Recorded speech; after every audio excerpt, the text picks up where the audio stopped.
Assalamualaikum warahmatullahi wabarakatuh. Salam sejahtera bagi kita semua. Perkenankan saya untuk memperkenalkan diri. Saya Sari Oktarina Piku, AMKEP, SKM, MKes, dosen tetap di Program Studi D3 Keperawatan di Stikes Pembina Palembang. Dengan NUPTK 53564665231093. Adapun latar belakang pendidikan saya adalah dari D3 Keperawatan di Stikes Perdaki Caritas Palembang, S1 Kesmas di Universitas Kader Bangsa Palembang, dan S2 Ilmu Biomedik di Universitas Sriwijaya Palembang.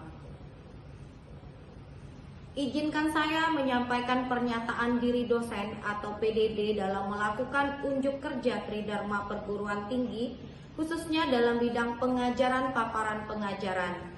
Video ini dibuat dengan tujuan untuk memenuhi salah satu persyaratan dalam pengajuan sertifikasi dosen pada tahun 2025. Dalam peran saya sebagai dosen, saya mengampu beberapa mata kuliah seperti ilmu biomedik dasar, patofisiologi, antropologi keperawatan, keperawatan anak, dan keperawatan keluarga.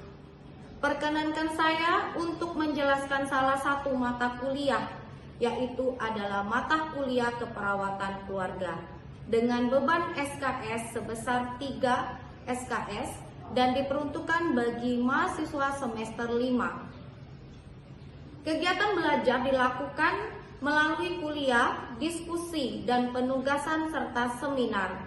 Mata kuliah keperawatan keluarga ini bertujuan memberikan kesempatan kepada mahasiswa untuk mengaplikasikan teori dan konsep yang diperoleh dari mata kuliah keperawatan keluarga dan pada tatanan praktik lapangan dengan menerapkan asuhan keperawatan keluarga dengan proses keperawatan keluarga. Pembelajaran berlangsung selama 8 minggu sesuai dengan kalender akademik dan dirancang untuk mendukung capaian pembelajaran lulusan atau CPL dan capaian pembelajaran mata kuliah atau CPMK. Adapun CPL prodi sebagai berikut. CPS 1 bertakwa kepada Tuhan Yang Maha Esa dan mampu menunjukkan sikap religius. CPP 1 mampu memahami ilmu keperawatan untuk melakukan asuhan keperawatan secara profesional dengan menggunakan pendekatan proses keperawatan. CPKU 1 mampu melakukan komunikasi, terapeutik, dan menguasai keterampilan dasar keperawatan untuk melakukan asuhan keperawatan kepada klien melalui tim kerja.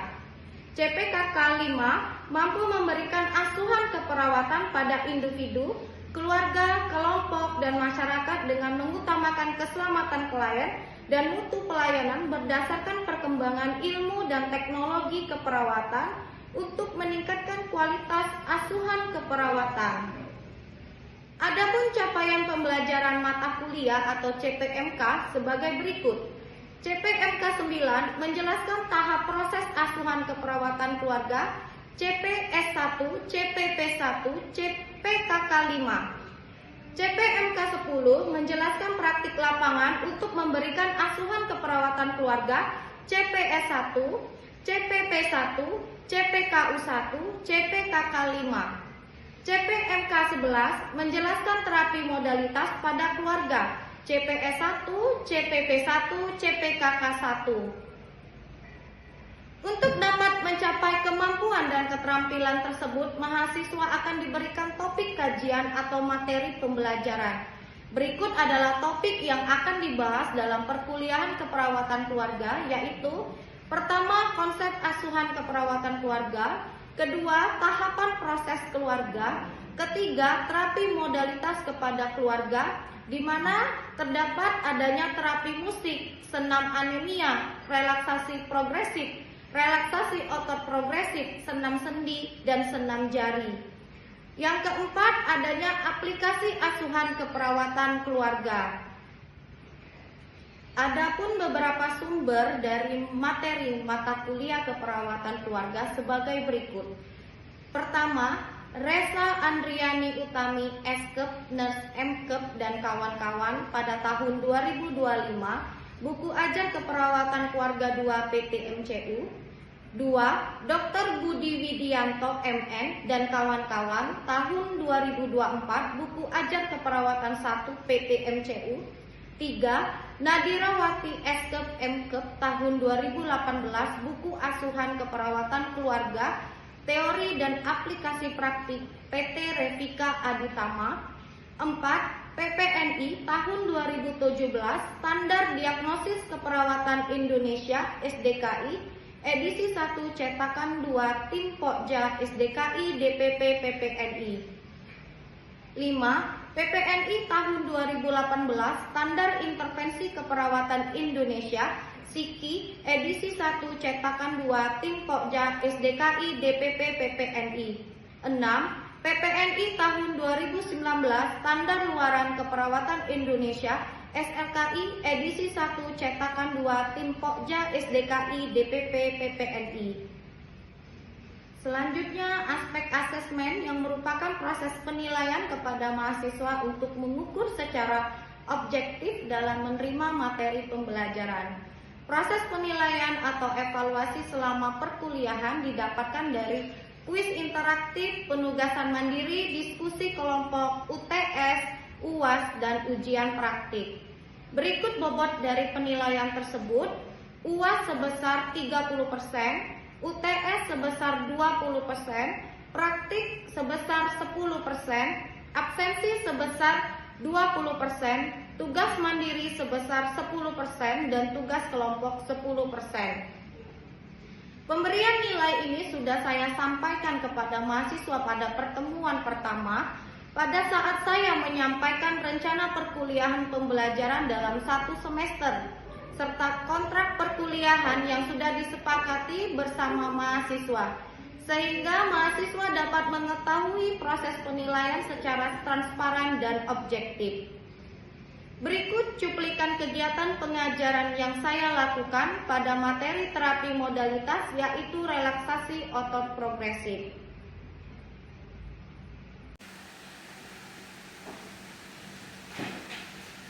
Assalamualaikum warahmatullahi wabarakatuh. Waalaikumsalam warahmatullahi wabarakatuh. Salam sejahtera untuk kita semua. Apa kabarnya adik-adik? Baik, Bu. Sehat semua?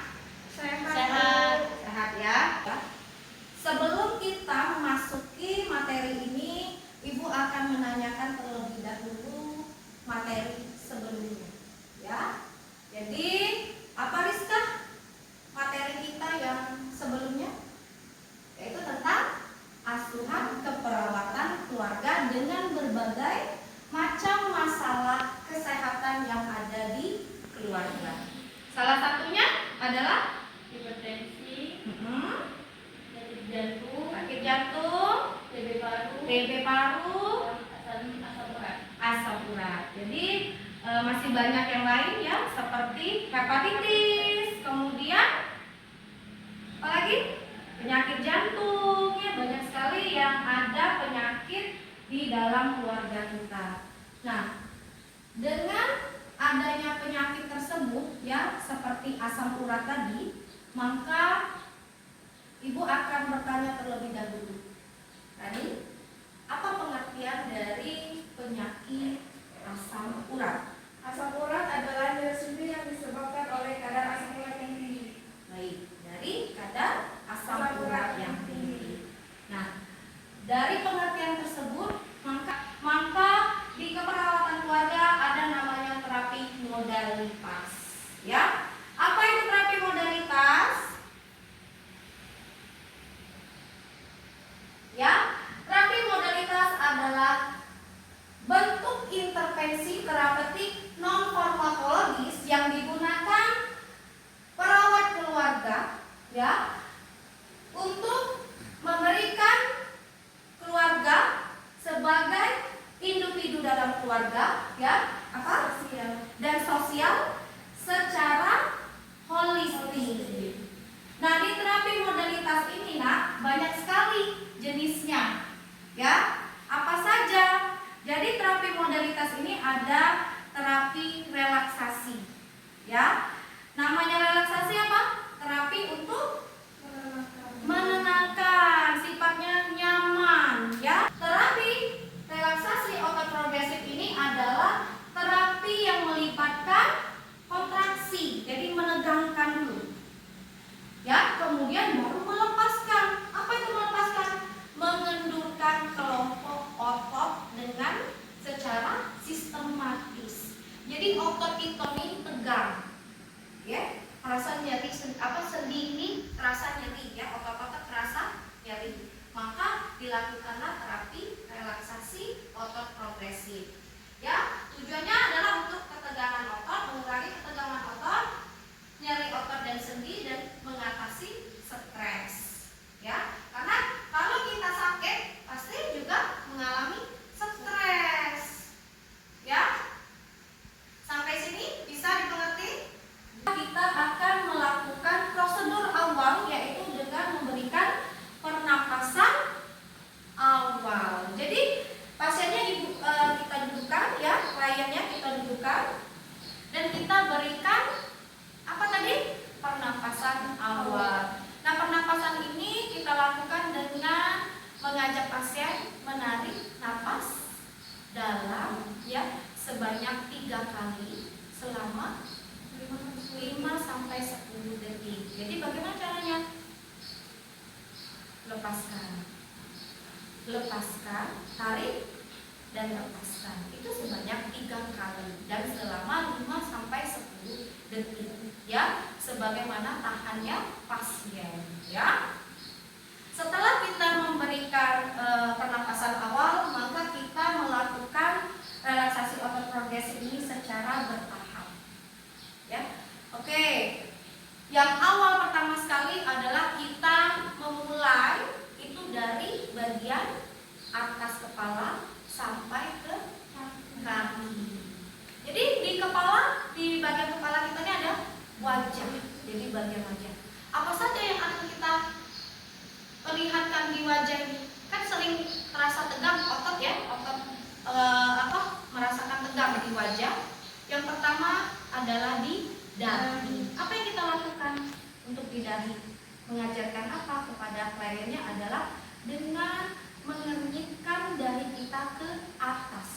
Bisa di atas dikenyitkan, ya, itu sebanyak 3 sampai 5 kali sampai waktunya, durasinya 5 sampai 10 detik. Ya, jadi dikenyitkan, ya. 1, 2, 3. Bisa? Kemudian yang kedua, dilihat apa? Daerah mata. Apa yang dilakukan di mata? Dengan cara menutup mata sekuat-kuatnya. Oke, Ibu contohkan. Bisa? Sampai 3 kali. Setelah di bagian mata, di bagian untuk mengendurkan otot yang tegang di daerah rahang. Apa yang kita lakukan di daerah rahang? Dengan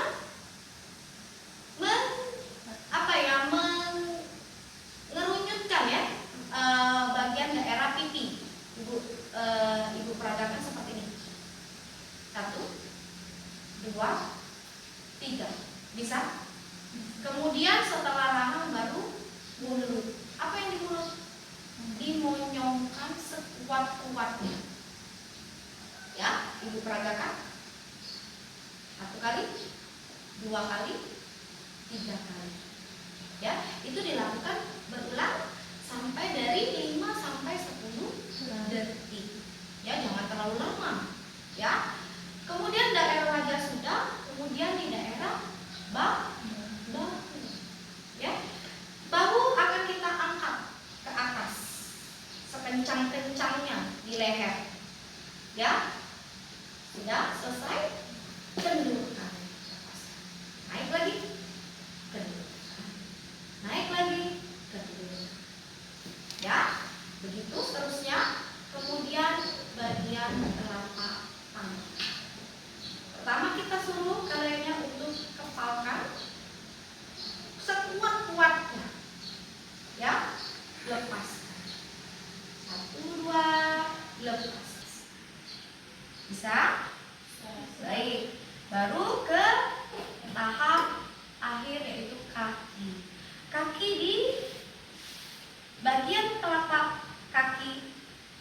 mengarah ke langit. Ya, sama ditegangkan, ya, dilepaskan. Tegangkan, lepaskan. Tegangkan, lepaskan. Bisa? Bisa. Ya, nanti kita akan praktekkan, ya. Apakah kalian bisa atau tidak? Nah, ini ya tadi bahwa fokus pada kelompok otot dari kepala sampai ke kaki, dari wajah sampai di telapak kaki. Dan ini setiap otot ditegakkan 5 sampai 10 detik, lalu dilepaskan 5 sampai 30 detik. Nah, setelah kita melakukan tadi terakhir akhir tadi, maka kita melakukan pernapasan akhir. Sama seperti awal, tarik, lepaskan. Tarik, lepaskan. Tarik, lepaskan. Ya. Oke, katanya sudah mengerti semua ya. Mengerti kan? Baik. Rizka, boleh ke depan? Ya, lewat sana saja, takut ada kabel. Oke, Rizka boleh. Ibu mau lihat. Katanya tadi mengerti. Kita lihat peragaan dari Rizka. Baiklah teman-teman, di sini saya akan mendemonstrasikan teknik relaksasi otot progresif. Langkah pertama yaitu kita sebagai perawat yaitu mencuci tangan. Yang kedua mempersiapkan pasien dan posisi nyaman pada pasien. Kita akan melakukan teknik relaksasi otot progresif secara bertahap, yaitu dimulai dari bagian kepala, bahu, perut, dan kaki. Kita mulai dari bagian kepala, yaitu di bagian muka. Yang pertama di bagian dahi, kita mengkerutkan dahi sebanyak 3-5 kali dalam waktu 5-10 detik. 1, 2, 3. Lanjut bagian mata, kita menutup mata sekuat-kuatnya dan lakukan 3-5 kali dalam waktu 5-10 detik. 1, 2, 3. Selanjutnya bagian bahu. Angkat bahu setinggi-tingginya dan lakukan 3-5 kali dalam waktu 5-10 detik. 1, 2, 3. Selanjutnya bagian tangan. Tepalkan tangan, genggam seerat-eratnya dan lakukan 3-5 kali. 1, 2, 3, 4, 5. Selanjutnya bagian telapak tangan kita arahkan ke atas langit-langit dan lakukan 3-5 kali. 1, 2, 3. Lanjut di bagian dada dan perut. Dibusungkan ke atas sebanyak 3-5 kali. 1, 2, 3. Lanjut bagian kaki. Kaki direntangkan dan telapak kaki mengarah ke atas. Lakukan 3-5 kali. 1, 2, 3. Selesai. Setelah diperagakan oleh Rizka tadi, maka ibu akan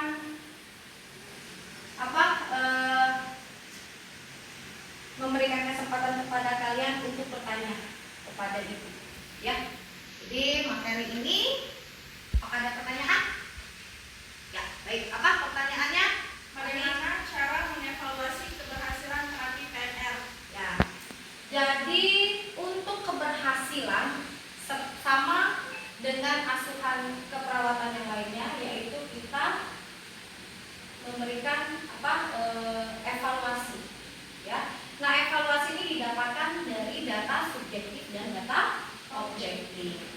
Apa itu data subjektif? Data yang didapat dari pasien. Oke, data yang didapatkan dari pasien atau klien, ya. Nah, setelah kalian melakukan tadi, ya, demonstrasi, kemudian kita lakukan kepada kliennya, itu di data subjektif itu adalah didapatkan dari kita tanyakan kepada pasien. Bu, bagaimana? Setelah dilakukan terapi relaksasi otot ini, bagaimana perasaan ibu? Apakah merasa nyaman? Apakah merasa rileks? Ya? Jadi, apakah nyerinya berkurang? Ya, itu yang kita tanyakan kepada pasien. Kemudian dari data objektif, itu adalah data yang tampak atau yang kita lihat dari pasiennya. Setelah kita lakukan tadi terapi relaksasi otot progresif, kita tentulah lihat, oh ternyata benar, ibu ini wajahnya sudah tampak apa? Rileks, senang, nyaman, ya. Kemudian apalagi dapat setelah dari tampak dari luar, apa yang akan kita lakukan lagi pada pasiennya? Mengukur tanda-tanda vital. Di mana tanda-tanda vital ini, ya, kalau kita merasakan stres, merasakan sakit, maka akan naik, ya. Seperti kalau nyeri kepala, pasien hipertensi, kan tensinya naik, sakit kepalanya kan. Kemudian untuk DM, adanya sesak, ya. Kemudian untuk asam urat, adanya nyeri sendi. Nah, mengakibatkan tekanan darah, pernapasan, nadi juga meningkat. Nah, setelah dilakukan terapi relaksasi otot ini, ya, maka kita cek, oh ternyata mengalami penurunan. Jadi itulah evaluasi yang akan kita lakukan. Jadi ada data subjektif dan data objektif untuk menilai keberhasilan terapi relaksasi otot progresif. Ya, jadi Ibu rasa cukup untuk perkuliahan kita pada pagi hari ini, ya. Ibu ucapkan terima kasih, ya. Ibu tutup dengan wassalamualaikum warahmatullahi wabarakatuh.